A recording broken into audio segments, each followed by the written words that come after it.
That law was initially passed by lawmakers last year. It would ban abortions again at about 6 weeks before most people know they're pregnant. The law was put on hold by the federal court pending today's outcome from the U.S. Supreme Court. Now, looking around the Southeast, abortion is currently legal in North Carolina, and it does not have any trigger laws regarding that procedure.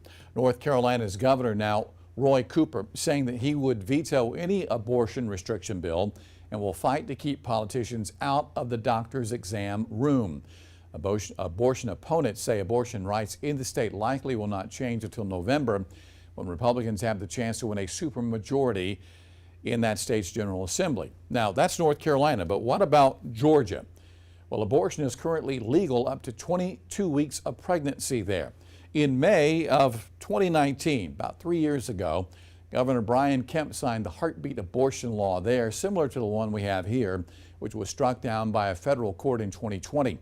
Now, with Roe versus Wade overturned, the 11th Circuit Court of Appeals could overrule the federal court's decision, and their heartbeat law will become the standing law in the state of Georgia. Now, News 19's Zoe Henry, she is in downtown Columbia right now. She has been speaking with community members with how this could affect South Carolinians here at home. Zoe? I spoke with Palmetto families today, and they say it's an exciting day. They say that they're now going to be pushing more for family support and communities across South Carolina. I also spoke with Appleseed Legal Justice Center, who represents many reproductive advocacy groups across the state. And now they're asking, what's next? Exciting time, and there's a lot going on, and there's a lot of talk back and forth. The exciting part for us is that, to be honest with you, a lot of conservatives have hoped for this day for nearly 50 years. Mitch Prosser is the director of outreach with Palmetto Family. He says this decision to overturn Roe versus Wade will allow for a wider platform for pro-life issues. And so for Palmetto Family, we're focusing on a lot of pro-life issues, including palliative care, end-of-life issues. We're focusing on foster care and adoption and what it looks like for the community to wrap their arms of support around those in foster care and adoption. Sue Berkowitz with South Carolina Appleseed Legal Justice Center says the new decision will help South Carolina legislators move forward with banning abortion. That has been totally upended, and it has changed 50 years of precedent and the law of the land. She says this decision is inconsistent with another decision made where the Supreme Court decided states could not make individual decisions.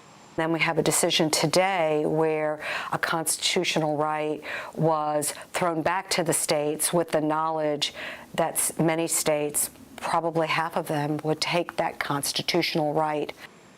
People both in support and against the decision went out to the South Carolina State House to express their feelings about Roe versus Wade getting overturned.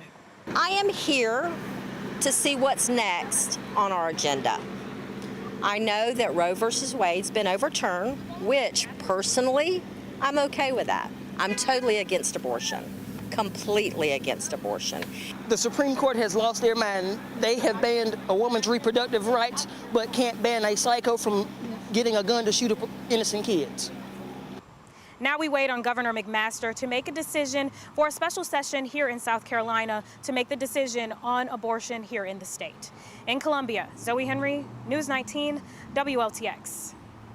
And Governor McMaster reacted to today's Supreme Court decision. He called it a victory for the Constitution, saying it's also a win for those who have worked for so many years to protect the lives of the most vulnerable among us. Meanwhile, the Democrat nominee for governor also issuing a statement tonight. Joe Cunningham calling this a dark day in America. He added that the four walls of a doctor's office simply aren't big enough for a woman, her partner, her doctor, and the government. But Cunningham says the government has decided to force themselves in anyways.